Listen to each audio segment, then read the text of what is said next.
decision in September. And I'm going to just start by outlining some of the history of how we got there, because I think that's pretty important, and then I'm going to say a little bit more about the current situation. So, in terms of the history, there was a previous chief executive of the National Park, Fiona Logan, who was very keen to commercialise the National Park. She made links with various big business people back in 2011. I think I always get his name wrong. Wayne Gardner. There was a big thing about there was going to be £100 million development on the shores of Loch Lomond. No one would say where. It was almost certain it was here, right? And then, and I haven't got documentary evidence of this, she did go down and visit Flamingo Land in Yorkshire, right? And I've heard that from reliable sources. I've just not been able to get documentary proof. So there was some investigation around the park. When the land was marketed here, the Scottish Enterprise owned land on the Riverside side. That's the bit that goes along the River Leven, just known as the Riverside side, all the way from what's called Station Square, the old station, all the way to the pierhead, basically, well, a bit of the pierhead's owned by the National Park Authority. But when Scottish Enterprise was marketing that, they basically did so jointly. There's lots of evidence it was in partnership with Loch Lomond and Trossachs National Park Authority. The whole thing was in partnership. Right? And in fact, what then happened is the park ended up on the interview panel for Flamingo Land. They appointed them, they were on the interview panel. And what's not widely known afterwards was a meeting soon afterwards, right, to discuss what was going to happen next, where basically they agreed that the unsuccessful candidates were out, but the person who attended that meeting was Stuart. Now, the park has failed to give me, they say they've got no minutes of the meeting, right? I got that email from Scottish Enterprise, but I think that is Stuart Mearns, the head of planning, right? And that's important because since then, the National Park has been saying that they weren't involved in the appointment of Flamingo Land, right? They've actually put out two news statements, both of which are on still on their website, claiming they were not involved in the appointment of Flamingo Land. To me, it is a complete and utter lie. And I'm going to write more detail about this, but I think it's important you know this. I got the previous convener of the park, James Stewart, to try and investigate this. I said that actually it needs to be investigated by the board, not staff. He got a member of staff to do it, and not surprisingly, they weren't going to find against their bosses, right? So it was a farce. And a similar farce has happened under the existing convener, Heather Reid, who said there is absolutely no need to correct those statements that are still on the website. Now, the reason that you need to know all this, and people need to be aware of it, I'm going to try and put it all into one story with all the documentation on my blog, so it's actually absolutely, people can see it in black and white, right? But you absolutely cannot trust anyone in this National Park Authority. Hear, hear. It's an extremely sad state of affairs, but there's been a complete collapse of government. Now, the second bit of the story I want to tell you, and this is the timing of this is all it's related, is about the development of the local development plan. Now, in planning terms, that's very important because the local development plan, 2017 to 21, allocated the Riverside side for visitor experience. Practically no one commented on that development plan. There was something called the main issues report, and then there was another report afterwards. About 3 people from Ballot commented on each, right? So nobody knew, right, about what was being proposed. But at the time those consultations took place, the National Park had been talking with Scottish Enterprise, had already appointed Flamingo Land. So the National Park knew exactly what was coming to Ballot, and they kept the community completely and utterly in the dark, the rest of the public. And I think that's really important to realise about this. This planning system has been corrupt from day one. Right? Now, the third strand of the history that I just want to cover is about treatment to the local community.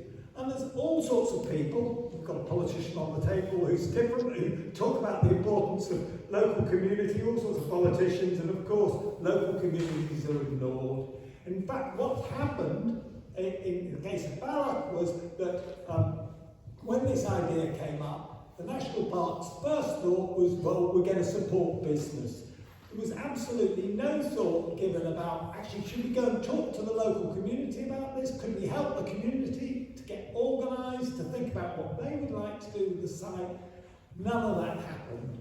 Once they got everything in place, they then, some of you may remember, there was a charrette in Ballack. It was an absolute farce, actually. I think it was there to make people think that something was going to happen and control.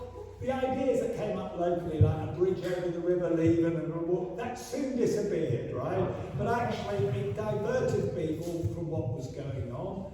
Actually, the recommendations of that charrette that were achievable have never been followed through by the National Park. I mean, they talk about governance, but most of the actions that they promised have never been delivered. It was a diversion, right? And ever since then, basically, there has been no support to the local community, and that's been the same with other organisations. So when the previous community council, people with the previous planning application, held a public meeting and everyone was against Flamingo Land, when the members of the community council nevertheless decided to support it, right, nobody came in investigating the community councillors to see what went on. They just left it. In fact, West End Council have a statutory responsibility to ensure that governance of community councils is correct. No one moved. So I just think that in terms of that, the community's been let down, right? Instead of being helped to get organised and so on, actually all the efforts of public agencies have been towards supporting this development. Now, just to take us forward then a bit to the first Flamingo Land planning application. I think basically, and that came, gosh, I haven't got it right now, in 2017, right? And I think the park expected it, they lined everything up, they basically expected it to go through, right? And due to some very successful, and to begin with, I remember going and looking at the first exhibits from Iconic Leisure, I think it was, or whatever, we looked around, and a lot of people were looking at it and saying, well, this sounds quite good, and so on. And actually, as the truth again came out, people began to get more and more angry. We all then had some really effective campaigning from Save Loch Lomond, organised this, right, and from Ross from the Greens. Led to the largest number of objections to any planning application. What happened then was the National Park, I think, panicked a bit, right? Because they couldn't do what they wanted to do. But what they did in the planning report they ended up recommending rejection of the application, but it did so basically on two grounds, right? One, that the development was in Drumkinnon Woods, which was an ancient woodland site, and it should have never been considered in the first place, right? And the second, if my memory is right, was about the height of the hotel, right on Loch Lomond, that maybe it was a bit high. Now, I think that was deliberate. It was making it as easy as possible for the developer to come back, or indeed to appeal the application. But Flamingo Land, for some reason, just withdrew completely, right? And they then disappeared for 4 years, basically, and that probably wasn't helped by COVID, right? Now, what's happened since is, and if that first planning application report had come through, I think it would have been very easy for Flamingo Land to come back and succeed. But what's happened since then is they put in a new application. It wasn't very good. It hadn't changed very much, but they made a massive mistake. They included another part of Drumkinnon Woods in it. Local people raised stuff about that, right? And about that, they were forced to retreat. That wasted a year. And by the time that had all happened, something called National Planning Framework 4 was out. And that basically changes all the planning rules. So whereas the park had lined up the application to go through, they're now facing this completely different policy environment. Right? Now, a bad thing about MPF4, which I think you need to be aware of, and it's delayed the local development plans. Local development plans are supposed to determine everything that the national park or a local authority does. And they allocate space. So there's space in the local development plan for Riverside to be developed. And actually, if you want to change this, you've somehow got to get that space out. Because of MPF4, local development plans haven't been revised. The park's only just looking at that spatial allocation now. And the Scottish Government has issued guidance saying that any space that's allocated, the assumption should be it should still be developed. Right, so deciding the planning application in a month's time, right, the park really aren't going to be able to change that spatial application, right? So that's a downside, right? It's allocated for visitor experience. The plus side of MPF4 is there's lots of policies that are about local community, greening and so on. And I'll just give one example. You know, the developments are meant to be carbon friendly now, they're meant to be reduced traffic and so on. And I think most of you all know there's large amounts of car parking spaces. The whole proposed development is car dependent, right? And it's going to be very, very difficult for the park to get that through MPF4. Transport Scotland and other people have been cooperating with it, so you can ask questions about that, but I think it's going to be very, very difficult for them to do that. Right? So there are some, there are reasons now to believe that it's going to be much harder for them to get this planning application through than the previous one. However, these things, despite what I regard as the corruption of the national park, right, it doesn't mean to say they're going to. I think the people in the park, both the staff and the board, this will probably be reported to them, they will blow with the political wind, right? So if they think if there's enough pressure put on them by the public, and if there aren't politicians supporting them behind the scenes, they'll refuse it, right?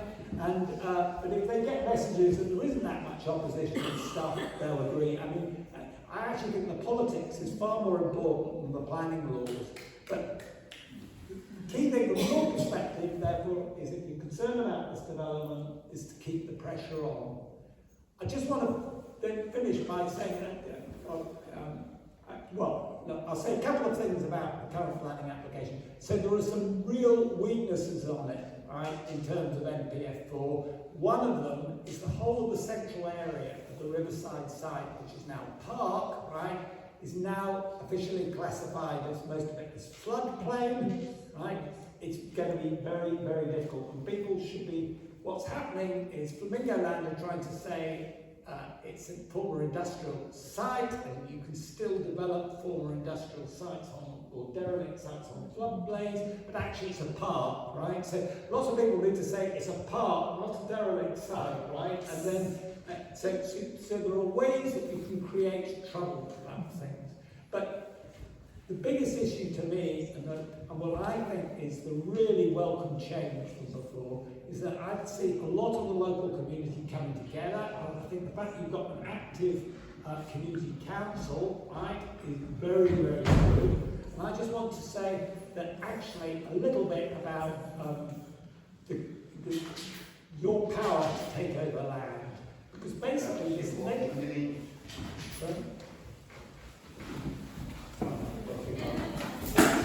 So I realise I'm probably rambling a bit, but basically the most effective way, in my view, that you can challenge this application is instead of sitting back and saying, look, we're going to let Flamingo Land, the National Park, Scottish Enterprise, West Dunbarton Council decide, is as a community to decide what you want to do it and use the powers that are available for you to try and take over the land. Now there are difficulties with that. I'm sure Ross will say something, because Scottish Enterprise has deliberately signed an exclusivity agreement with Flamingo Land that prevents you using many of the clauses, right, of the community empowerment clauses to buy land. But the exclusivity agreement does not cover everything, right? It does not cover the old station, the tourism office, right, that bit, doesn't cover that. It doesn't cover the pierhead, which is actually owned by, some of which is owned by the National Park Authority. It It doesn't cover the former Gateway Centre, which has sort of been abandoned. So the community, actually, by putting in bids for land like that, registering an interest, I think if Flamingo Land knew the community had all the key points around about them, right, basically the developments wouldn't go ahead. Now, it's not my business to tell you what to do with those pieces of land, right? I mean, that needs some democratic debate locally. But I'll leave you with, I would just be saying that if you really want to do something about it, I do think people should be supporting the Community Development Trust and trying to get involved in that and influencing what it does. Thank you very much. Thank you very much. We appreciate your time tonight. Does anybody have any questions for Nick about what he's been telling us about? Yes? Nick, we've been told by SC that the exclusivity agreement actually does include the tourist information building. Yeah. Sorry, we've been told that the exclusivity agreement does include the tourist information building. But the exclusivity deal doesn't include the tourist information building. Well, I think on the map that I've seen, I need to check it, and it's really hard to tell. I don't think it does. Well, they're telling us it does. We had a meeting. On the map, actually, Well, it seems I can share maps. Yeah. It doesn't cover all that area anyway. It does, in accordance, because we've submitted an expression of interest and they've come back and told us that it does indeed cover the tourist information building and the car park and West Riverside, so it covers the entire area itself. That the tourist information building is part of the EA. I may have got that wrong. No, that's fine. There are bits of land there. I've looked at the maps. They're not the same shape map in the planning application as in the exclusivity agreement. Okay. The exclusivity agreement is less. Maybe it's parking and so on. I don't know, but Yeah. there are opportunities. All I would say, it's worth looking at. Yeah, I think they may have added it in then in addition under the new application potentially. But I mean, what you've said there about the Community Development Trust is very, very, very important. So Balconhalden Community Council have reformed and we're under new leadership, and it's the Loch Lomond South Community Development Trust that's going to lead in the way in us being able to take ownership, community ownership under that 2015 Community Empowerment Act. So anyone here who's not signed up to that trust, tonight we have flyers, we've got forms, so please come and see me or any of the colleagues that I'm with and get signed up, because we really need the power of the community behind that Community Development Trust, because without those people behind that trust, we will not make any headway, we'll not be able to stop them coming back again. Because even if they do fail in their planning application this time, they can come back for another try. The Community Development Trust is the way forward. Thank you. Any other questions? Just related to that, Sarah, question? Just got two questions. Just to understand a bit more about the exclusivity agreement, does that drop off at any point, and do the community get a chance to come in at that point, or does it get renewed on a continuous basis? How does it work?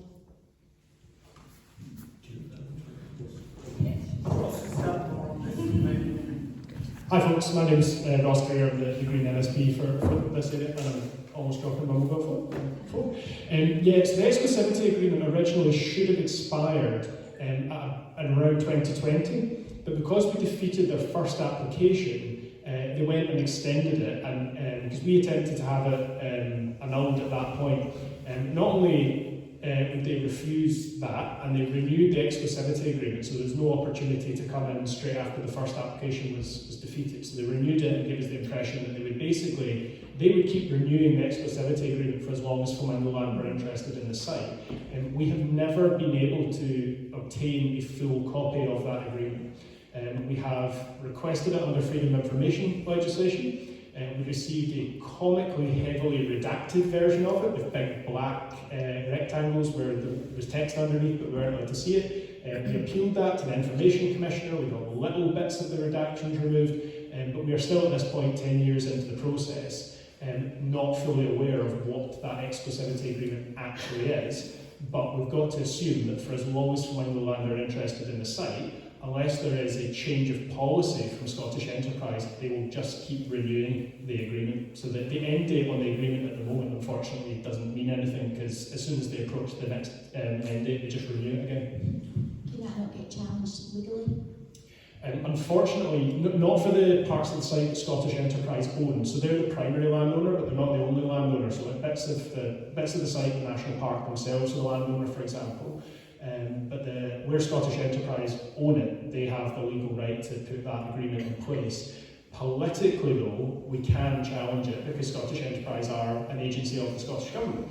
If they are given different direction by government, and the Scottish Government hasn't wanted to get directly involved so far, if they're given different directions by the government, then hopefully that would result in them not renewing the agreement. But unfortunately, as a matter of law, because they're the landowner, they are allowed to just keep doing that. There is a more interesting legal question about the extent to which that prevents even an expression of interest for a community buyout. There's still a debate to be had around whether the Community Development Trust, or any other body, but whether a Community Development Trust can put an expression of interest in. So sometimes they give a very clear impression that for as long as the exclusivity agreement's in place, you can't even express an interest in a community buyout. There is absolutely no legal clarity on that. None of us have ever been able to find anywhere in the law or in the bits of the agreement that we've been able to read that says you cannot do that. So, legal default is unless the law says you cannot do it, you can in a case like this. But there's no clarity there. So that we can put political pressure on them, we should. The interesting legal question is about the expression of interest in a community buyout. I hope that makes sense. The other question I had, if that's okay, was regarding the community. I had petitions actually been raised with Western Berkshire Council regarding this, and perhaps a door-to-door petition to actually get names and addresses of people, if that's ever been done. Right. To my understanding, and I'm going to refer back to the original team, but there seems to be some kind of issue with the National Park in regards to written petitions being submitted in the traditional sense. Am I right in saying that they can, like, if we were to go door to door, for example, gather 10,000 signatures, they would treat it as one single objection? Perhaps the National Park, but the local council will have different rules. So, yeah, if it's okay, I was. Yeah, so this has been an issue for us in the past. So because we're within the National Park, the park are the planning authority. If this was anywhere else in Western Berkshire, the council themselves would be making the decision on it. Because the park are the planning authority, so they're the ones that vote, the council is the primary, what's called the primary statutory consultee, so they're the first organisation that is consulted. First time round, the 2019 application, the council actually, thanks primarily to the councillors in the room, Councillor Jim Bowen and others, the council put in a blisteringly strong objection the first time round. Unfortunately, this time round, that option was made available to all councillors again, and instead, the majority on the council chose to take a neutral position. So the council at the moment neither opposes nor supports the development. So the council has essentially removed itself from the process this time. They did it with a caveat saying that they were reserving the right to come in at a later date and take a position, but in effect it's too late to do that. Now the council's not going to have a meeting and come to a decision before then. The question around petitions is one that the National Park, their position keeps changing on, and actually changed again today in a letter that I received from their chief executive. So historically the position has been that all of the objections that we lodged via the Greens website, they acknowledged that those were all separate individual objections. So last time round 60,000 objections were lodged, this time round 140,000. The Flamingoland themselves have argued those are not separate objections. That's one objection signed by X number of people. So they're saying it's not 140,000 objections this time, it's just one objection that 140,000 people have signed. The National Park have generally, in the past, said, no, we regard these all as separate objections, and we were happy with that. I received a letter from the Chief Executive of the National Park today in relation to the public hearing, which we'll come on to later in the meeting, calling it a petition again, and the wording there is important. What's on my website is not a petition, it's a portal to allow people to lodge individual objections, and that's what people have done. The National Park, as of today, have started referring to it as a single petition again, and that's relevant to the public hearing because it means that only one person can speak on behalf of the 140,000, i.e. me, but only I can speak on behalf of the 140,000 objectors. I've only received that this afternoon. I will be kicking off about that because that is a change in National Park policy. There's no reason for it. Those are all separate objections. But that's the potted history of petitions versus individual objections and the role of the council versus the park. Thank you very much. Well, we have, I'm going to take this opportunity to introduce our next speaker. This is going to be John Forbes, who is going to speak to us about a thing called special economic zones, which we believe you're going to find quite interesting. So please put your hands together and welcome John Forbes. Good evening. I represent Savills Freeports Group. I'm a member of that. Now, a lot of people, when you come across these things, have not the slightest idea what they're actually in. When we had a chat with Sam on the Zoom call, Sam said, she mentioned 2012, 2016, the dredging in Loch Lomond, which sadly resulted in a death. You can mirror it to just about every other thing, but the Freeports, the city deals, everything is very, very similar. They may have a different word, but the meaning is exactly the same. It is basically privatisation through the back door. Our country is getting sold from under our feet, handed to the highest bidder. And complicit with this, sadly, are the Scottish politicians. The Scottish Government signed off in 2022 in the 4th Estuary Freeport and the Inverness and Comedy Firth. Now, they're not even, when you look at the management of them, 2 tiers, you have, I think it's 3 or 4 private companies, a couple of councillors, in the second tier, in order, Westminster Government, then Scottish Government, and as advisors, not as in control. So, you can think back to 2014. This goes beyond how your political alliances lie, if you're for or against independence. In 2014 we were all told the vote for independence will bring hard borders. Now what are these things doing in Scotland? They are bringing hard borders within Scotland, because the differences between in and out of these zones are quite considerable. If you've got a business in the zone, you get the benefits that come with that. If you've got the same business outside the zone, you get absolutely nothing. Now, when you look at the P&O, what happened there when the workers got sacked? You had the sacked workers walking down one gantry and the employed workers walking up the other. They were brought in from overseas, and I think somebody worked it out. The hours that they worked, they were getting £4 per hour.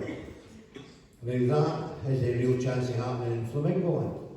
Now, they see a benefit to the local economy where, Sam also mentioned planning for fisheries. I'll take you to Fife, Lethal and Fife. Again, a planning was put in for fisheries. Then a £35 million project was announced for holiday lodges. Now, Flamingo Land will just be the start, I'll guarantee you that. And once they get their foot in the door, it'll just spread like wildfire. And honestly, I've got the utmost respect for all of you for doing what you're doing, because no government is stronger than the power of the people. The power of the people will dictate what will happen here, and hopefully that is the case. But sadly, you're up against the politicians, and sadly, you're up against the main landlord, the Loch Lomond as well, which is a part of the Scottish Government. So you're fighting the same battle with the same firm, but with the 2 different names. So what we need is, like the gentleman to the right, to start using the political strength to hold these politicians to account. Because to me, it's utterly shameful that they've actually managed to do these things. And without the massive amount of population in Scotland knowing about them. Now, I don't know if you know about the Glasgow Economic Zone, Special Economic Zone. Yep. Some do, some don't. Now, this thing starts in North and South Lanarkshire and ends in West of Lanarkshire. Yep. City region deal. So, it covers large areas. Now, I can further the pressure. I can start off in Teesside. Now, the dredge there, Now this goes to the green side of it. To me, is just purely an agenda to push, to make it look nice. It is not green because they do what they want to do. They dredged the Teesside Freeport so they could bring in the bigger boats. They unlocked chemicals that were locked in the seabed for hundreds of years, dumped them out at sea, and ended up killing marine life. You saw the financial corruption that was laid down there. Now, there's no difference between the English or the Scottish, because they're all, the Loch Master is Westminster. Right? The Scottish government are just basically, they're going along with it. Now, why, I have no idea. You've got, when you come further up, you've got Northumberland. And that is the start of the Borders region city, which includes Carlisle, the borders of Scotland. And then you come up further to the end, and you come into the 4th Estuary Freeport, which takes the entire city of Edinburgh. It then goes across the Forth into Fife. North Fife, then once this all gets connected, then North Fife, Dundee and Perth become a city. Aberdeen North East is a special economic zone. Inverness and Cromarty Firth is a free port. Come back down to Glasgow, SEZ, and I've just explained that area. Ayrshire is a city. Yep. So there will be barely a millimetre of Scotland left that is not under private company control. And that can never ever, that should never have happened. A lot of these places, you look at Grangemouth, Scotland's only refinery. Now that is absolutely disgusting what's happening. That is purely going to be a hub now, because funny enough, there's a refinery that's in another free port in England. They're now going to be starting to produce fuel. So the oil will be taken out of Scottish waters, and it'll then be taken to a free port in England to be produced into fuel. It'll be brought back up the road and sold back to us. Yeah. St Phoenix, they've got a campaign in Aberdeen, and they went to the High Court today and they lost their battle. Now that's the only depressing, well, there are a lot of depressing things I'm talking about here, but what he's doing are very important, and you just need to keep fighting.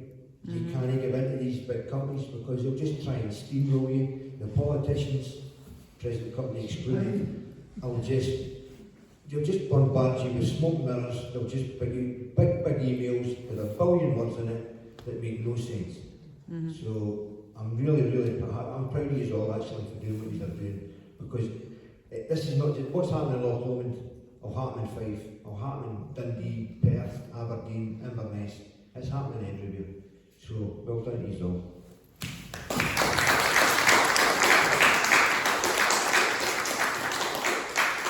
Thanks very much for that, John.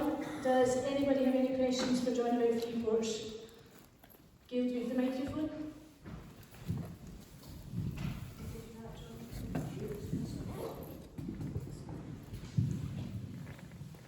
Do you think the City Region deals link back to when Scotland was split into 5 territories and sold? Well, they were basically put into limited liability and sold into hedge funds, and shadow went against before the referendum, which meant the pound dropped the night before the referendum. If you recall that, if you know anything about that, does that feed into the City Region deals, and is that the back story to it? To be honest, my honest answer to that is I don't know. What I've witnessed and what I can see, because what's happening in England, when you look at the English freeports, the P&O, Teesside, that's exactly what's happening up here.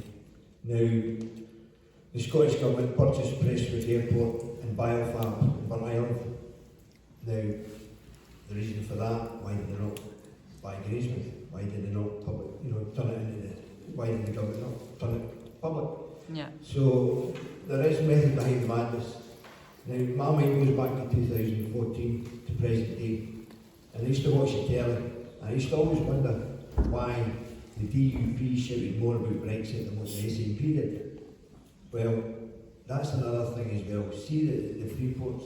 Now, this links into probably your question you've asked there. As the current setup, we cannot rejoin the EU with the freeports how they are. Now, the Scottish Government like to tell you that we can. So that could be possibly something you could look into as well. If we've got time. Yeah. Are there any more questions for John? No? Right, well, in that mind, we will introduce who could be considered the star of the show. But I'm sure we'll just make him blush if we say that. So please, ladies and gentlemen, give a warm welcome to Ross Greer of the Scottish Greens.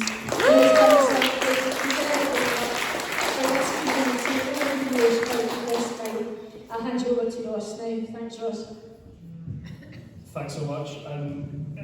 First thing I wanted to say is just a huge thank you to everybody. This has been almost a decade of work by so many people in this community and supporters across the country. It's obscene that we've had to fight off this threat for almost a decade now, but that's been the reality. And we have so far, and we are coming up to the crunch point now, but it is a testament to the incredible work that people here have done, that for 10 years we have held off this desperately greedy attempt by a private company to take this prime bit of land, this iconic bit of Scotland, into their own hands just to profit from it, just to extract value from it. So as much as we're in a really difficult period now, we're in this final stretch, I think it is worth patting ourselves on the back and saying, well done. It's an achievement that we even got to this point. It's an achievement that we beat them in 2019, and it's an achievement now we could yet win this time around. Now, I'll say from the offset that I genuinely don't know how things are going to go on the 16th of September.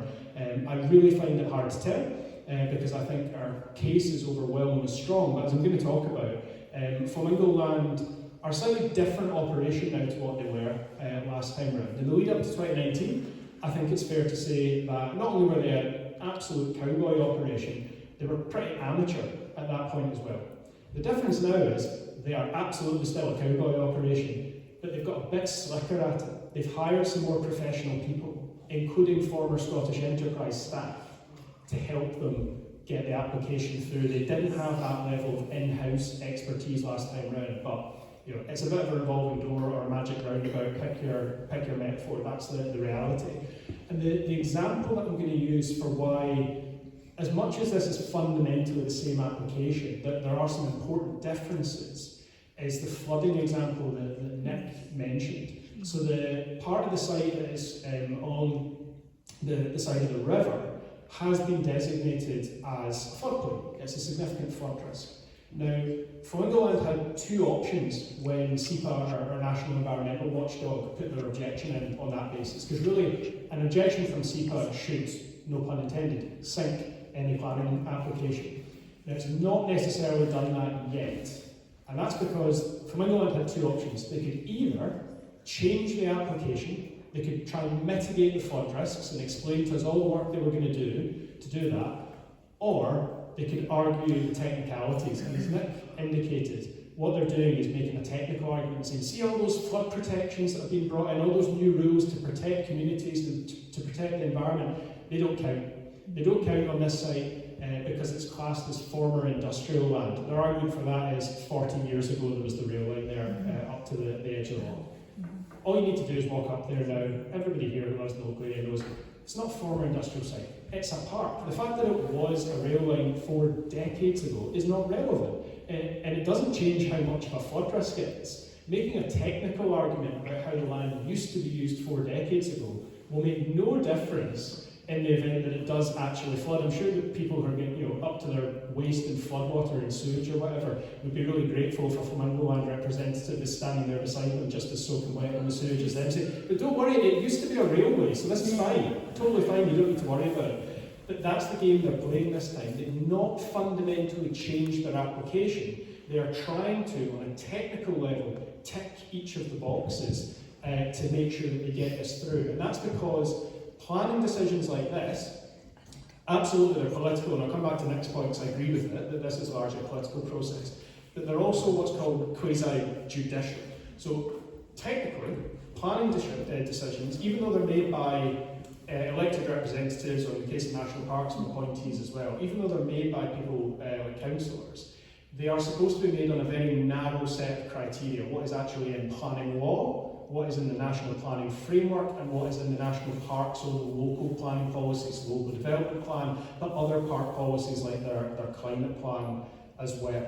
Now there is one bit, again, that I think we should congratulate ourselves on, and that is the change from the first to the second application about Drumkinnon Wood, and they're not proposing building the lodges in Drumkinnon Wood. Now that is absolutely because we zeroed in on that last time and we made that a key point of objection. So they've changed the application this time. They're still building the lodges, but not in the woods, which is interesting to me because they gave me a site visit. We walked the site, me and their project manager at the time, Andy Miller, and he insisted to me that building in Drumkinnon Wood was the only thing that made the whole project financially viable.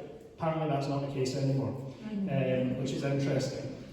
But what I think is really important to us and what we need to emphasise this time is this application, if it goes through, takes Drumkinnon Wood from being publicly owned land as it is right now and puts it into their hands. It becomes part of Flamingo Land's site.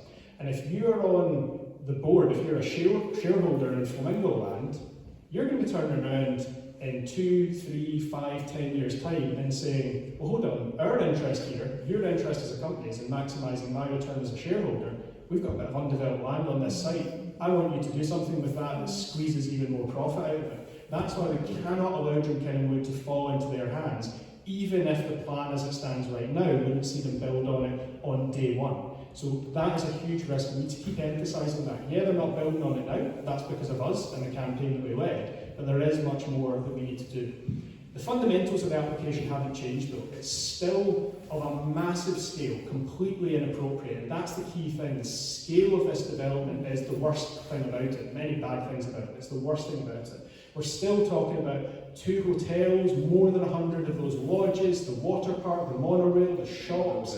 You have 372 parking spaces. And that's a really, really important point about the parking spaces, because it's been mentioned already. The whole development is based on this assumption that people will drive to it, which is not an illogical assumption about a big resort like that. People pack all their luggage in the car and they drive to it. Their own impact assessment shows that that would mean up to an extra car every 14 seconds at peak time. Think of how difficult it is to use the A82 during peak season as it is right now. Think of how dangerous that road can be, how congested that can be. So the risk to other drivers, to pedestrians, the challenges it poses to residents and to other visitors. And then imagine all that additional traffic, because they're not building 372 parking spaces just in case. They're building that many parking spaces because they expect those all, or almost all, to be in use on a regular basis. Otherwise it wouldn't be worth their while doing it. And the only change that they've proposed making is a very minor adjustment to Stony Lone roundabout. It's like £100,000 or something, £150,000 they've committed, which is tiny. You can barely alter the roundabout. Road projects cost millions and millions of pounds. So what they're proposing, obviously, a car-based development, that is incredibly bad for the climate because it's additional car journeys. It is really bad for local residents who already, as we're all aware, struggle with that huge amount of traffic that we already have from visitors to the law, and it is a massive road safety risk. It is a risk to drivers, it is a risk to pedestrians. And I've said from the start, there are bits of that site that can and should be developed in a positive way. I think everybody's sad about the fate of Woodbank House, for example. A redevelopment of Woodbank House would be a positive thing to do. Flamingo Land are not interested in building what is appropriate for the site. They're not interested in building something that's appropriate for this community. They just want to maximise their profits. That's the only responsibility they have. And they have that as a legal responsibility to their shareholders, their owners. That's the only responsibility they've got, is to maximise profit. And the enclosed nature of the site, that is an economic threat. We have quite understandably focused on the negative impact to the environment, to the local community, but it's a huge risk to the local economy as well, because an enclosed resort is all about keeping people in to just spend their money there. What we have in our local tourist economy at the moment is a whole range of local hotels, restaurants, cafes, visitor attractions that people move between and spend their money in. A lot of them are locally owned, so the money stays in the local economy. What we would have here is a Yorkshire-based company whose profits simply are extracted from this area, not reinvested in the local community. They say, by the way, that they're a company based in Scotland. That's because their solicitors' office is in Uddingston. So they brass plaque themselves in Uddingston. They're not a Scottish company. It's not about reinvesting in our local economy. So, by the way, we are very keen to hear from anybody who is a local business owner and is worried about the risk that poses. So if anybody here owns a local business, or you know somebody who does, please get them to get in touch, because that's a part of this story that we really want to bring out. The threat to the businesses that already exist in this community, and to other local small independent businesses that could be set up, that could be established. Because they talk a lot, because we got Ramblers Scotland involved in the campaign on the grounds of public access. So Flamingo Land have made a big deal of the fact that they won't lock the gates, that it will still be open to local residents to come in.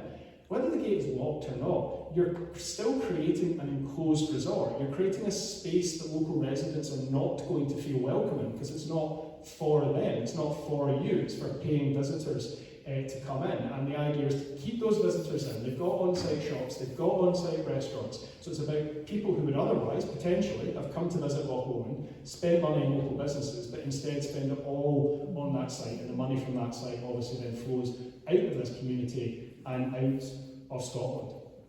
One really positive thing I wanted to talk about tonight is the fact that our campaign is even stronger than it was in 2019. So 2019, as Mick mentioned, we made a bit of history.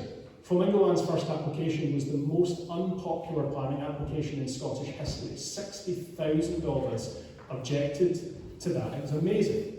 It's now their first application is now the second most unpopular application in Scottish history, because the current one that we decided on in a month, so far, through the Scottish Greens website alone, we have collected 139,000 objections to it, and plenty of other people have objected to it directly. So on an individual basis, this is by far the most unpopular planning application there's ever been. And we've got new organisational support. So last time round, Ramblers Scotland and the Woodland Trust were fantastic supporters of the campaign. They lodged objections, they were prepared to speak at the public hearing. This time round, the National Trust for Scotland have joined us as well, which is a huge asset, well-respected organisation. So they have been involved in the campaign. Hopefully they'll have the opportunity to speak at the public hearing, which I'll come on to in a minute. And also what we've got this time is that objection from SEPA on the basis of flood risk. Now there is a caveat to that it's worth folk being aware of. SEPA made clear to Flamingo Land, if you can demonstrate that you're mitigating the flood risk, we will withdraw our objection. That's what SEPA said. But as I've just explained earlier on, Flamingo Land are not trying to mitigate the flood risk on a technicality. They're saying, no, we can press ahead because there were trains here 40 years ago and somehow that's relevant.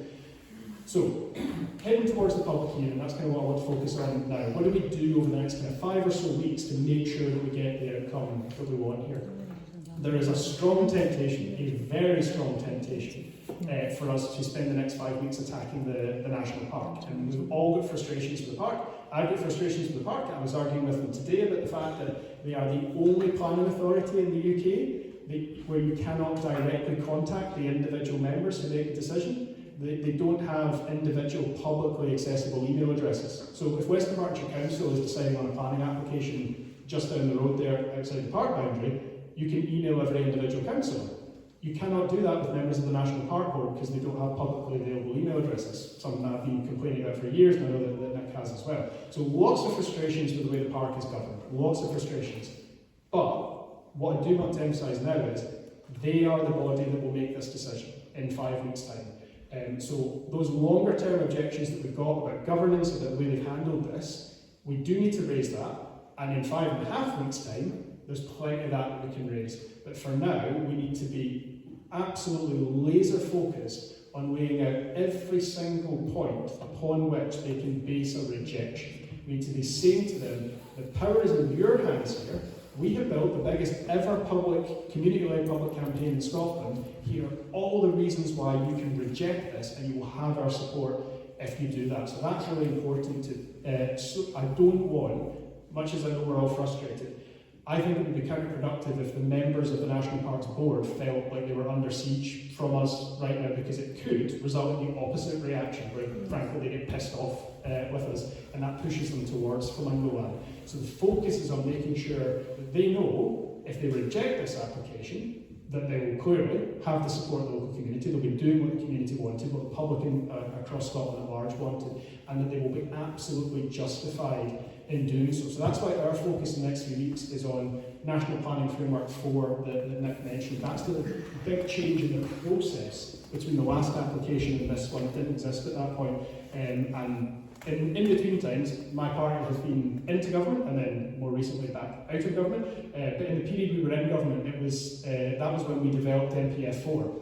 And I'll be totally honest with you, we had applications like Flamingo Land in mind. That's the kind of application we were thinking about when we put those new measures into NPF 4, the presumptions against car-based development, the increased flood protections. That was about protecting communities from things like Flamingo Land. So NPF 4 should make a big difference here, as well as the National Park's own climate strategy, which is all about reducing emissions, so not more car-based development.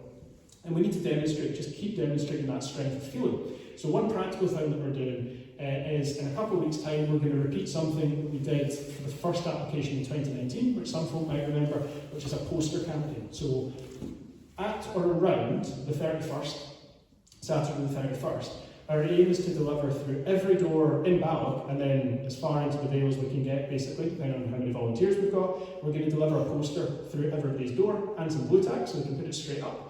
And the outside of the poster will be say no to Flamingo Land, say Loch Lomond. The inside of it, facing into everybody's house, will be details about the application. Because believe it or not, despite this having gone on for 10 years, there's still plenty of folk in the community who are not fully aware of what's going on. So it will be both a poster and an information leaflet. So if you already know you object to Flamingo Land, you can put it straight up. And if you want to learn more about it, you can include that information. You can learn that information by reading the leaflet as well. So that's something that we did in 2019 that worked really well. We're keen to do that again.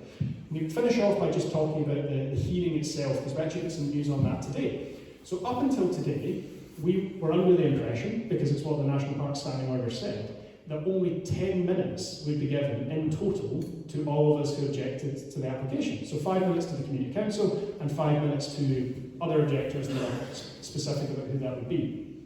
But they were kind of implying that it would probably be me on behalf of the petition signatories. We'll come to that point. They were calling it a petition, it's not a petition.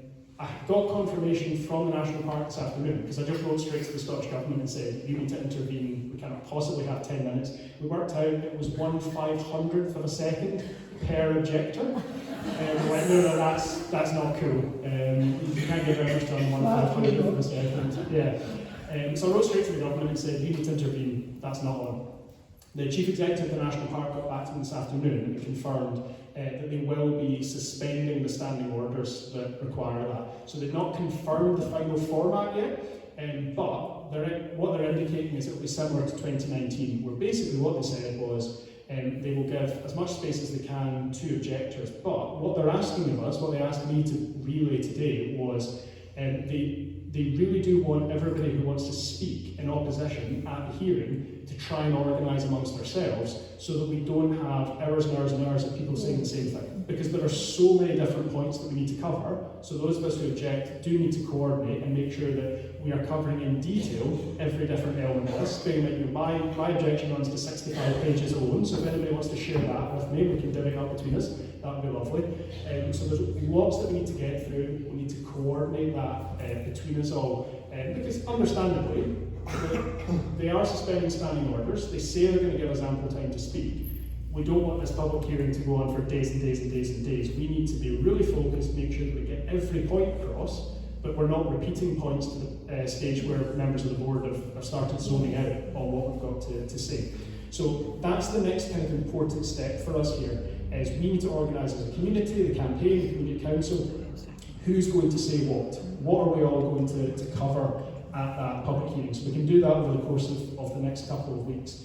The really big milestone between now and then is the National Parks Planning Department, their planning officers will issue a report where they either recommend the board accept it, recommend they reject it, or take some kind of position in the middle where they're neutral, or they say you could accept it but with these conditions, or if you reject it you'll be on safe grounds. Or last time round that was what was critical, because they rejected it, and Flamingo Land withdrew and we didn't even get to the hearing. So this time round, hopefully, we'll be in a position where they do the same thing. Honestly, I have no idea whether they're going to do that or not, because as we said, on a technical basis, point by point, Flamingo Land have been trying to tick all the boxes that planning officials would otherwise use to say, no, you need to reject it. So we expect that will probably be about 2 weeks out from the application. So round about the start of September, maybe kind of Monday the 3rd, I think it is, we will potentially get that report from the planning officers. That could result in exactly the same thing as what happened last time. Flamingo Land see a recommendation to reject and they just withdraw.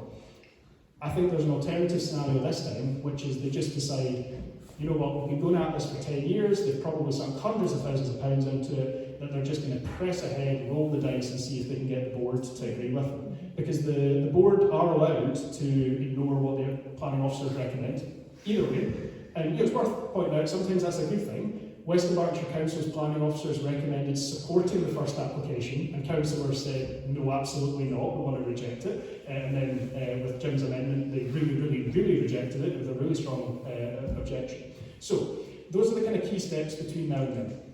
We've got loads to do over the next couple of weeks. We need to coordinate everybody who wants to speak and to say what they want to speak about. There's no point in us all saying the same thing. I know that the Community Council and the campaign have activities planned. As I said, I'm planning to repeat what the local Green Party branch did last time, which is we printed all those posters, we gave them to folk to put up in their windows. We will get that report 2 weeks out, and that report will let us focus even more what we're going to talk about in the hearing. Because if the planning officers say, well, you could accept it on these grounds. So for example, if the planning officers do say, oh well, you know, technically it was a rail line 40 years ago, and we need to really focus at that point and say, that doesn't matter. A flood risk is a flood risk is a flood risk. That doesn't materially change the level of risk. So at that point, that will allow us to really focus on what we're doing. So I realise this has been a kind of lengthy contribution, but that's the rough plan that I've got for the next few weeks. I know there's loads of other folk here who've got loads of other stuff planned. The last thing I'm going to focus on is to say, I think we need to stay optimistic. It's easy to fall into a kind of negative mindset, because this has been exhausting and a very negative last 10 years, just constantly being on the defensive. But one thing that I've learned over the last 10 years is this community is absolutely bursting with brilliant ideas for what to do with that site and with the wider area, with Balloch as a whole. There are loads of brilliant positive things that we can do. It's an incredibly positive development. The Community Council has started back up again. We can have a community development trust, that we've got these thriving community campaigns, and that we have mobilised people the length and breadth, not just Scotland, but the whole of the UK behind us. There are people across the country who've rallied behind this community to protect and to save Loch Lomond. I think we should all congratulate ourselves on that. So, rambled on enough. My closing message is, let's stay optimistic. We are so close to winning. Together, we can absolutely save Loch Lomond.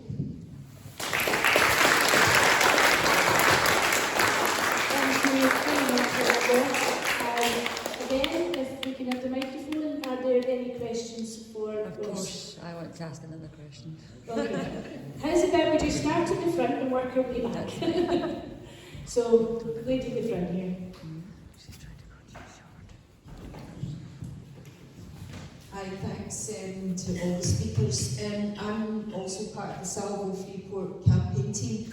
A couple of things. First of all, we had what was called Scottish Enterprise Zones up until about 2013. That's when we were still part of the EU, so that's why these economic zones that are now coming into force are different, because they're deregulated, because we're not part of the EU or the single market. They were also, at that time, even though you were with the EU, they basically, any report that was done, categorically said that they did not give any benefit to the local community or the local economy or jobs that were promised. And that's when we were within the EU, so it's something we have to think about with the special economic zone. Nick said about how the first campaign, it went away, and maybe COVID helped it go away for a wee bit longer. I don't believe in coincidences. It's funny how the special economic zones have reared their head and now they have reared their head as well, so they can possibly get more benefits. But Ross, if I can put this, two things. One, is the land being leased and how long is it being leased for? But secondly, any business that's coming into the community, they must have a business plan. And as part of that, then their investment, we hear this word investment all the time, they're investing in the community. We on the Salvo Freeport team, we always ask, well, what is the return in the investment that's coming to the community?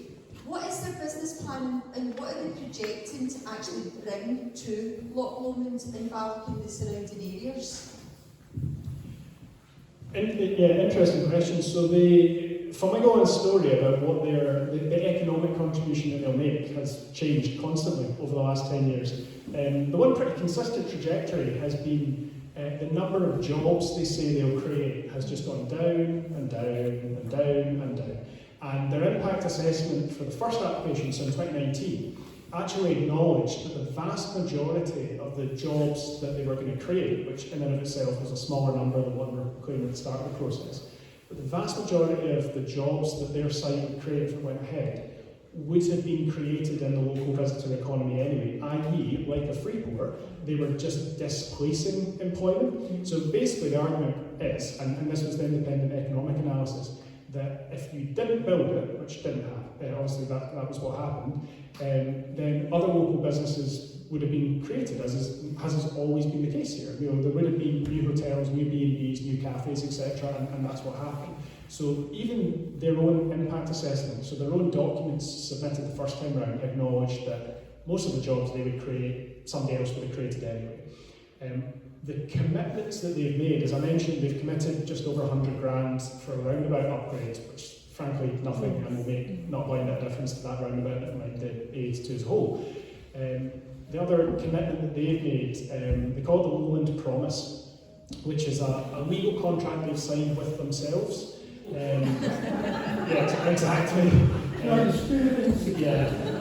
that's where they commit to not employing anybody on a 0 hours contract and to pay at least the real living wage. What they're not committed to do is apply those same standards to any subcontractors that they use. And what's natural with a site like this and a business like this is you don't directly employ all the staff. You use lots of other companies, you contract lots of other companies to do that.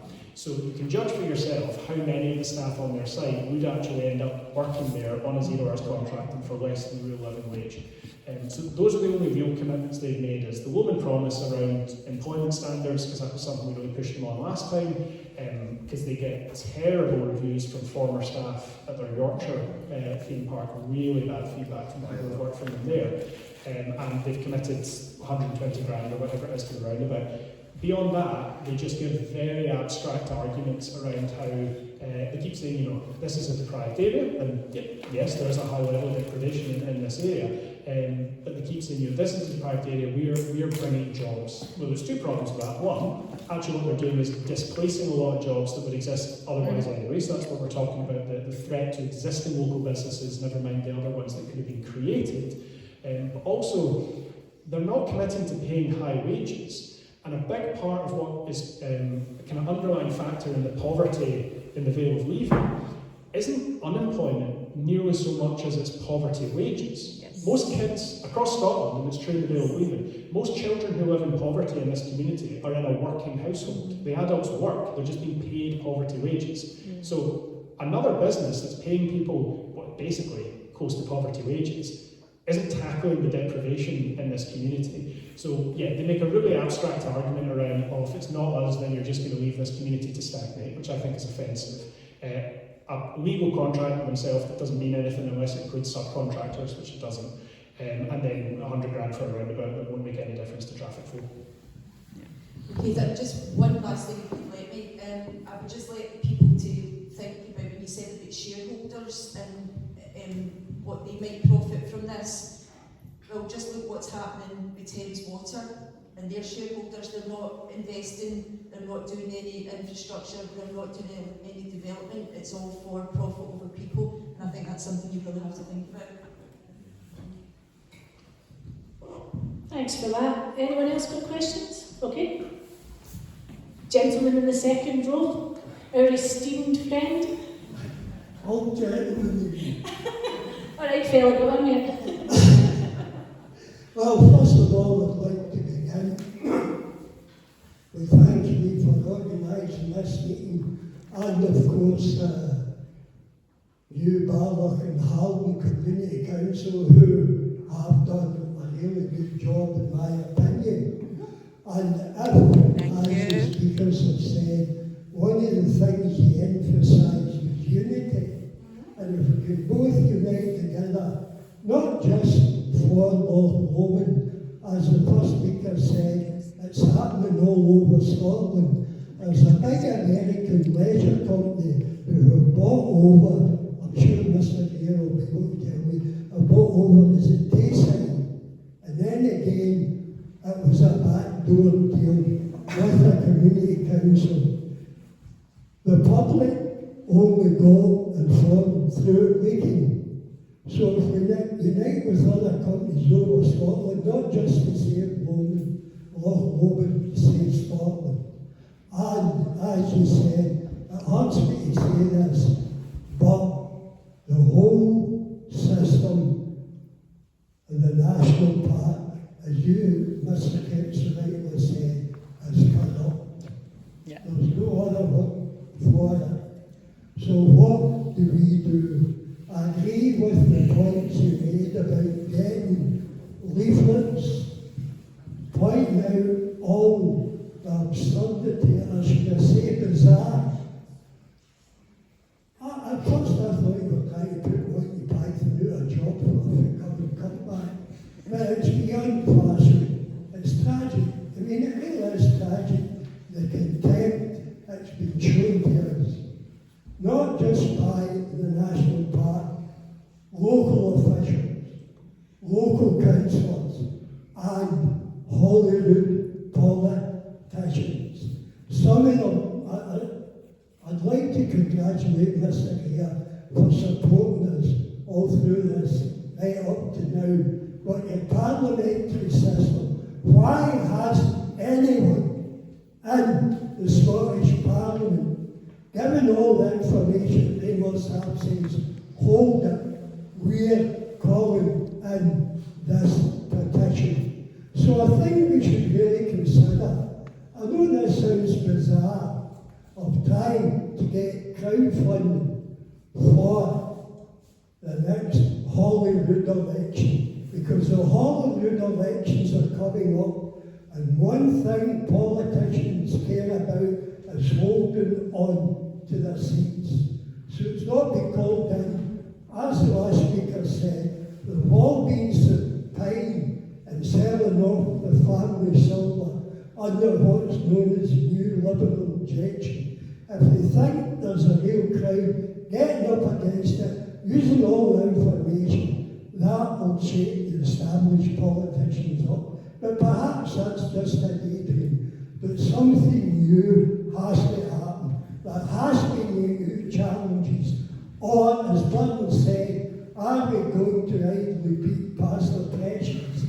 Or, as the majority as are doing, encourage the others to stand on their own feet? There is brilliant ideas in this community. Sadly, they've not all come from me, but that's okay.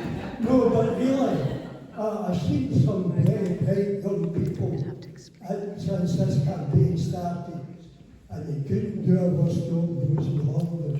Because all the parties have let us down in this and in other issues. I didn't mean to go on so long, but thanks for your patience.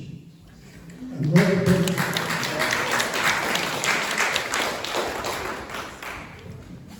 Thanks very much for that. Thank you. So Just question for us. thank you. Oh, sorry, I'm sorry, you never answered.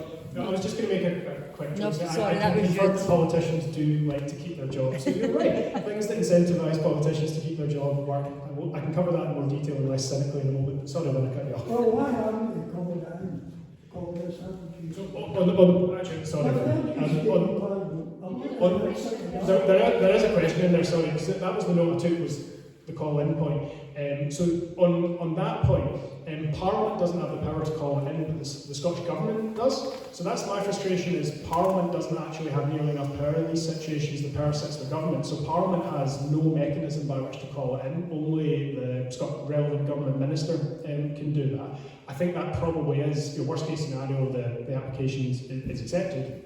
Obviously, we will want to put pressure on the Scottish Government there, because that was the plan that we had in 2019, was if things went against us, we would push very hard for the Scottish Government to pull it in. It does then, what works to our advantage, if it's called in, and it's a ministerial decision, the grounds on which they make that decision are narrower, so they really should, in practice, only be, or technically, they should really be making it on the basis of exactly what's in the law.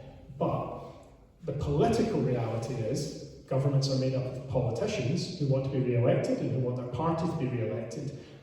And everybody knows where public opinion is on this issue. So if it ends up with the government, I think we actually do stand a pretty good chance, because the government know how the people actually feel about this. The challenge is getting that trigger. Now, you can use Parliament to put pressure on government to trigger it. The problem that I found is, so over the course of the 8 years that I've been the MSP here, I've held 3 or 4 debates, I've raised it a whole bunch of times at First Minister's Questions, things like that, trying to get, not just other MSPs from the rest of the country, trying to get this community's other MSPs to engage has been incredibly difficult. So I've held debates on this, and one person has come to speak from every other party, because they need to put at least one person up.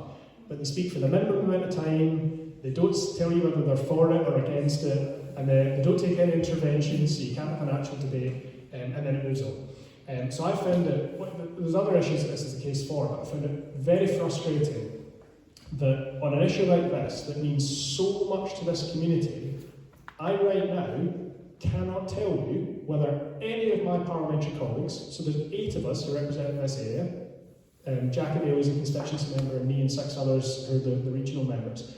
I cannot tell you whether they support or oppose this application, or whether they're neutral on it, because by and large, they've just ducked it completely. And I'm not here to slate my colleagues, but I do find it very frustrating. I get very few opportunities to lead a debate, and each MSP has very few opportunities to actually choose what Parliament is debating, and I've used most of mine to debate this issue, and hardly anybody has turned up to speak, and those who have hardly said anything. So please do put pressure on my colleagues over the next 5 weeks. But surely you can ask the First Minister at any MSP, not just the First Minister, why aren't you calling in this application? Do you think there's grounds for calling in? Because I look a yes or no answer. This is why I think maybe a new approach to politics is necessary, who are not allied with any party political machine. They're not looking for a job for being a nice boy and girl when the parliamentary career finishes as an advisor for the people who put through this legislation, as you know has happened frequently. Yeah, so my glib comment on that is, all I can say in my own defence is, I did not choose the Green Party as a career choice. That would have been, when I was 15 when I joined the party, there was a few hundred people in it, so I would have been really bad at career options at school if I thought Green Party, that's a surefire way to a job. But I've been very fortunate, and thank you all very much for having re-elected me. But on the serious point about challenging the First Minister, I have put in for, obviously Parliament's on recess at the moment, but Parliament comes back the first week of September, and I have put in to ask the First Minister a question that first week back. I can't guarantee that I'll be selected. I tried for 9 weeks in a row to ask a question about Gaza and just wasn't selected over and over again. And then the 10th week I asked a question about safe cycling routes, and I got selected on that one. And as much as I think safe cycling routes are very important, it would be nice to get selected on my Gaza question. So it's a bit of a lottery. I cannot guarantee that the first week of September the First Minister will be asked about this, but I can guarantee you that I will be trying to ask the First Minister. I'll be pressing my button and bidding for that question. Thank you. Sorry, Lynn. That's all right. Just wait. I don't know if it's turned on. Okay, yeah, because you're turned off. Okay. So when we first met way back, when the Community Council reformed, one of the first things that we spoke about was the solution. And the solution is that Community Development Trust, isn't it? We need to show there's an alternative option. So we have set up the Loch Lomond South Community Development Trust as a registered organisation as of today.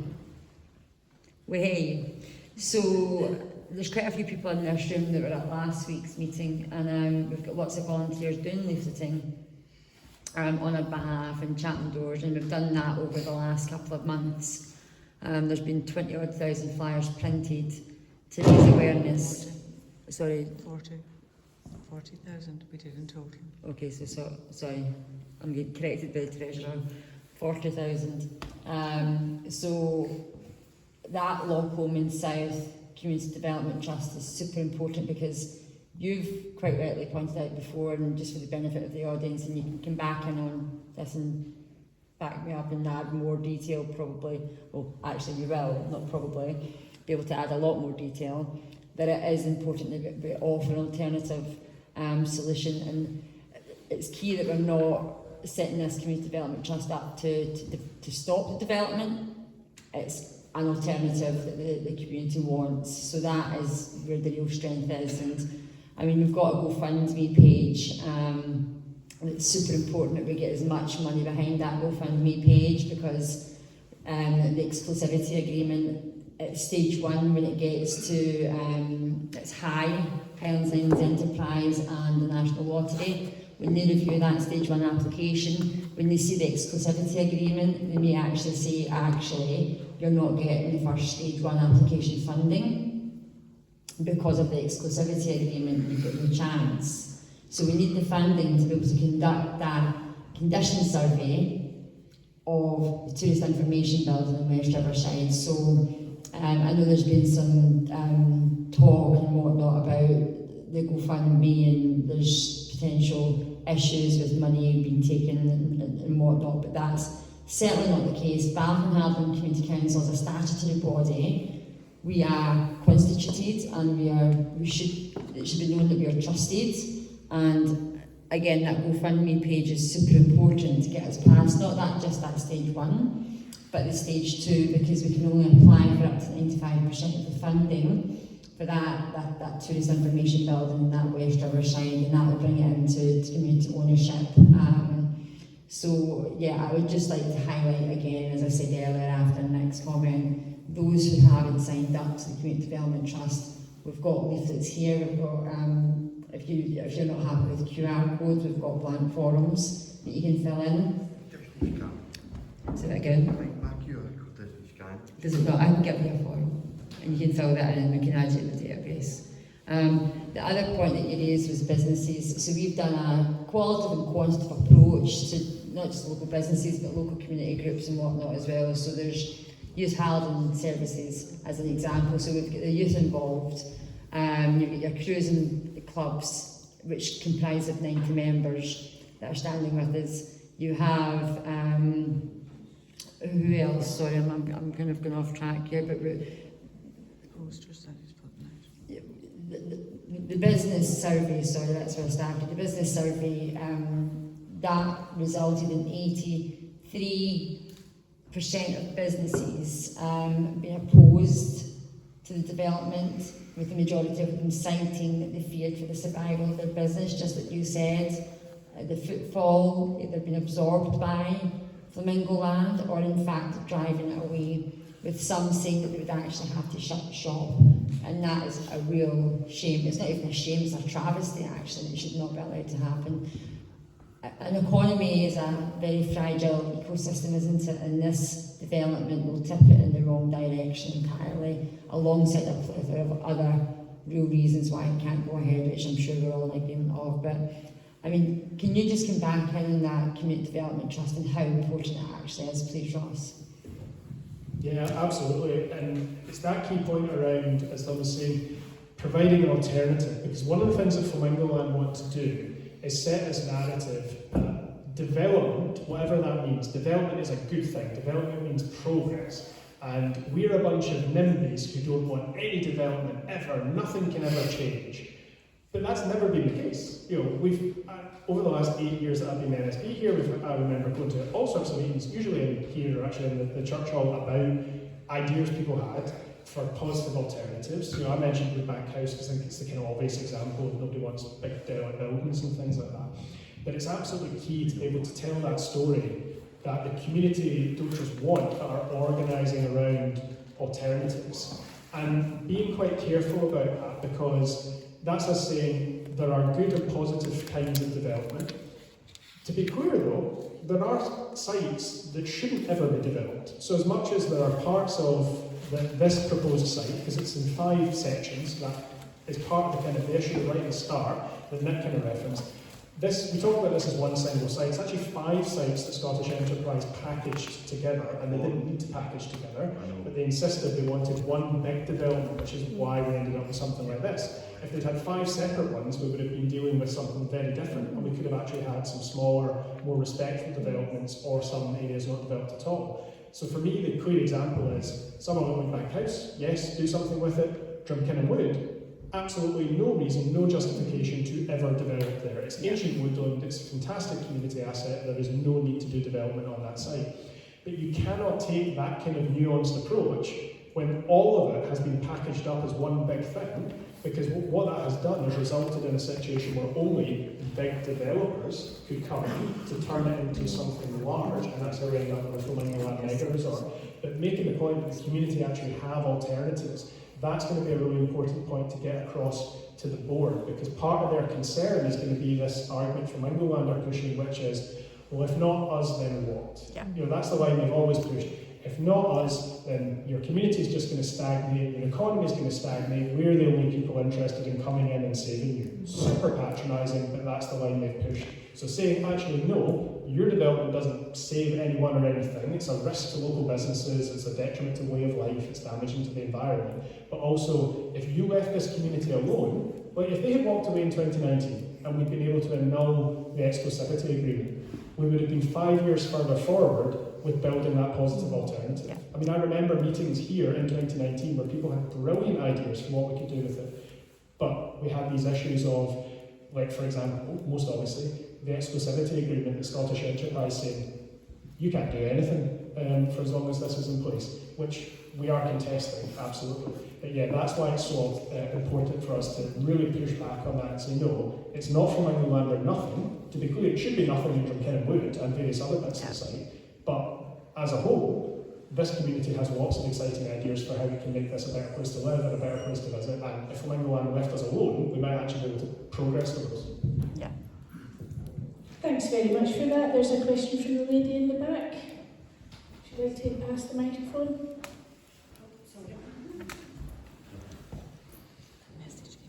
Thank you. If I can just say to folks, we have reached this will be our final question, so I'll pass the microphone back to Ross and let Lady ask a question. Thanks.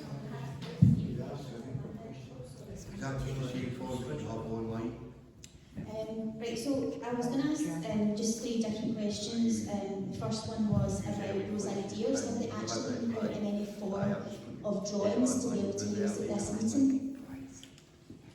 I don't think anybody's got illustrations, visualisations of them.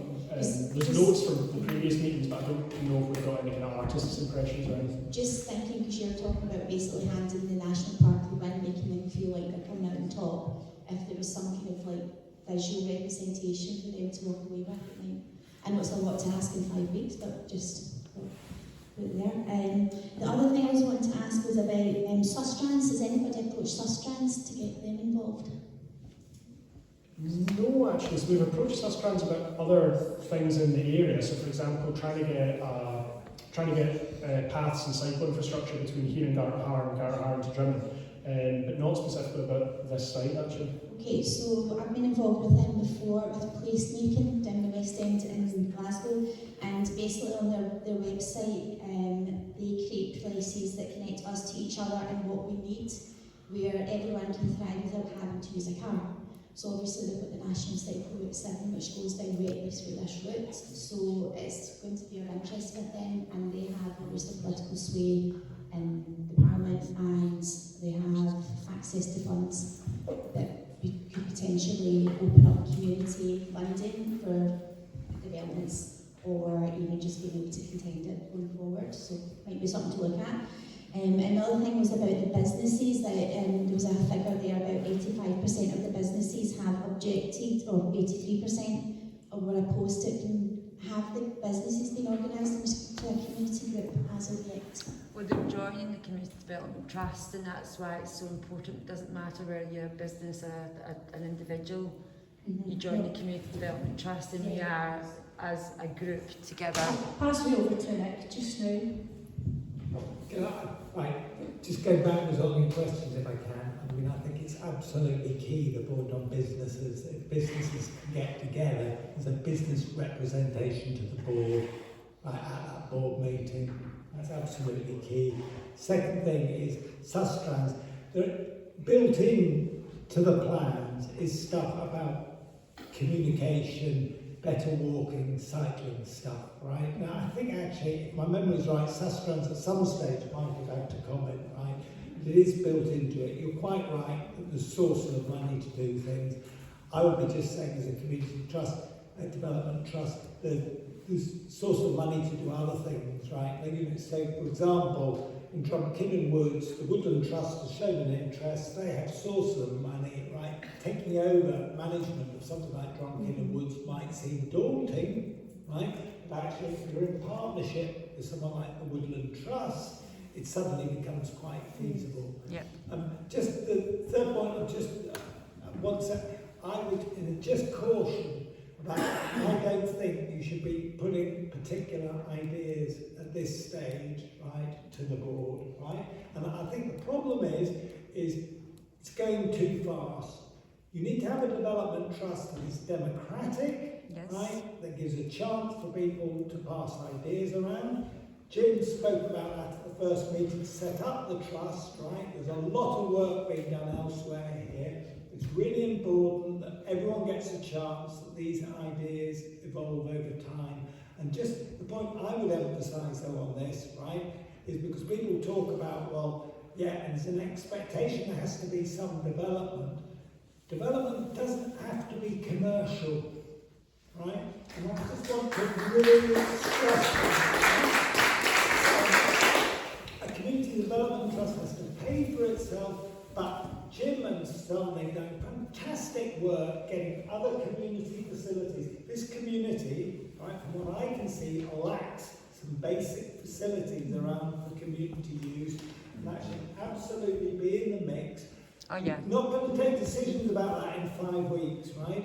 But the important thing that the board knows, right, and this difference, that actually the fact you're registered today, if there's enough members, right, and if there's a plan going forward, that gives the message to the board that there will be an alternative. Yeah. Right? So I would just say at the stage, I mean, and I know there's a temptation to rush ahead. You just don't want to trip over your feet on this, I think, because what will happen is someone will get fed up, right? Oh, that idea is terrible, right? And you just need to maintain unity between now and that planning application so we see a united community. I hope that's okay. Thanks for that.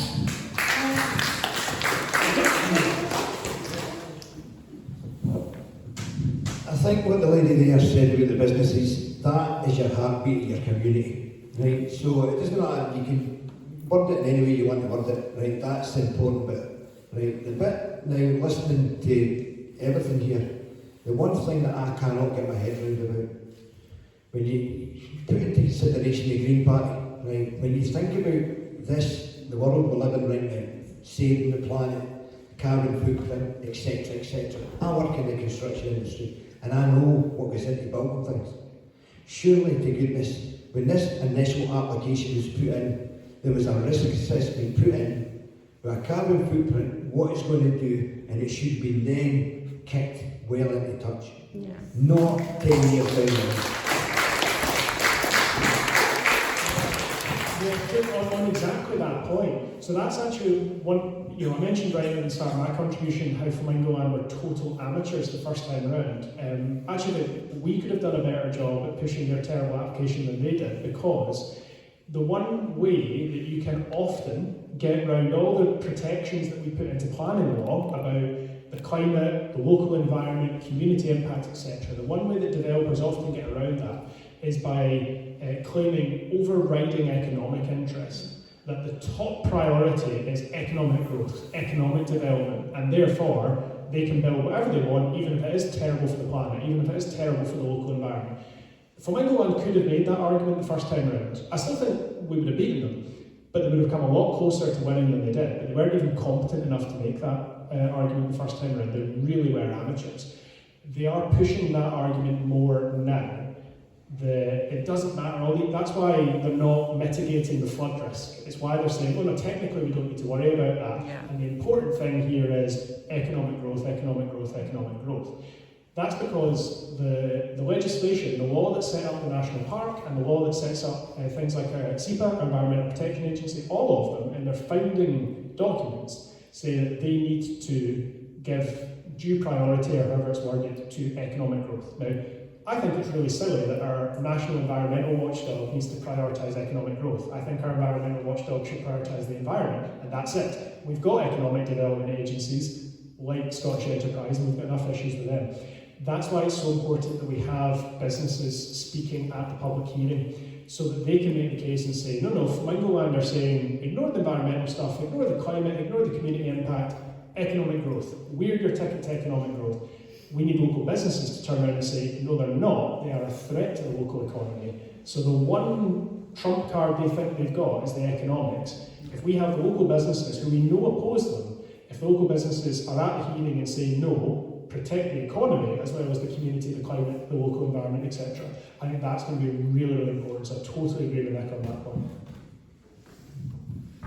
Thanks. Sorry, just a quick follow-up, because we really will need to. I actually think we can go one better than that, because if the local businesses were to come up with an environmental economic approach and actually prove that both can work, it doesn't need to be exclusive, one or the other. And I think again, like, what you're doing is absolutely fantastic and is needed with the community trust. Yeah. Putting forward a petition, not a petition, Alternative. yeah, an So, alternative. yes, yeah. But I think if the businesses do that as well, it shows that there's other alternatives. And just being devil's advocate, I fully appreciate what you're saying. You want to trip over details further down the line with ideas. But if it was made clear that it's for illustrative purposes only, that, just to show, because they might turn around and say, well, you've had 5 years and nothing to show for it. But we've got businesses working with us just now that actually have alternatives, and there could be spin-outs from those businesses that would be businesses that are indigenous to this area. So Wood Leisure is one example. They actually approached Scottish Enterprise before this development was announced, and they wanted Wood Bank, but they weren't given it. And why do you think they weren't given it? Because it was already a done deal. So Wood Bank Leisure are working with us alongside a plethora of other businesses who are, again, like you're saying, we come together, we unite, we need to work together collaboratively and cohesively. United is the only way that we're going to beat this, not fractioned. Yeah, well, totally agree with that. I think it just has to be clear, like, having a community interest and having business representative. Oh, absolutely. And that's what we're doing is, we've got your stage one, and we've got last week's meeting, we broke it into volunteering groups. So there's a steering group that will have your kind of business planning persons, then your PR marketing persons, and so you're more than welcome to join as a volunteer. I can give you a form to fill in, and we'll add you into the database, and you can come along to those meetings and you can contribute to that along with the businesses that are involved already, because they are part of that conversation. We don't want to take away, like Wood Leisure doesn't take away from the local economy, they bring to the local economy because they don't have a restaurant, they don't have an on-site shop or a bar, so any footfall that comes as a result of Wood Leisure adds to the economy versus what Flamingo Land would do. And the one thing I was going to say about Sustrans is we actually got funding where they did public consultations for us, for the community back in Glasgow. So that could be an alternative, is to actually have them doing consultations and holding, they actually had it all set out, like based on what Flamingo Land did, supposed to have done up at Lonely Shores, but they would have the public interact and engagement, so there's something then to take back facts and figures with. Yeah, you need to be able to qualify what we're talking about. Yeah. Would you have anything further to say to that? Just that very last point around having local businesses make the point around the connection between the economic and the environmental. So much of the local economy, obviously, is a visitor economy, it's dependent on tourists. Tourists come here because of our literally world-famous natural environment. So scarring the landscape with something like Flamingo Land is such an obvious risk. The environmental damage in and of itself has an economic impact, never mind the fact it's an enclosed resort. So having local businesses come and say, yeah, people come and stay at my B&B, people come and use my restaurant, because this is stunning, and you can get the train here from Glasgow, you can get the bus, it's accessible, this is the gateway to the Loch.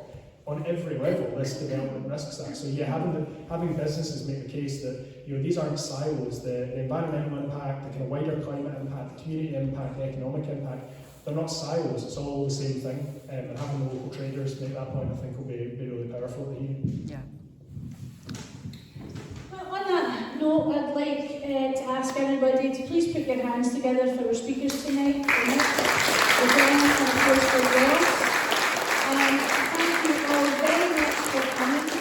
And please do continue to support both the Save Loch Lomond and the Community Trust, Development Trust. The websites are up and running, have a wee look, the links are all there. It's time for everybody to just put their backs to this wheel and stand united. Show them this is not going to happen without a fight. The people of this community have spoken, and that is what we're going to show them in no uncertain terms. Thank you everybody for coming tonight.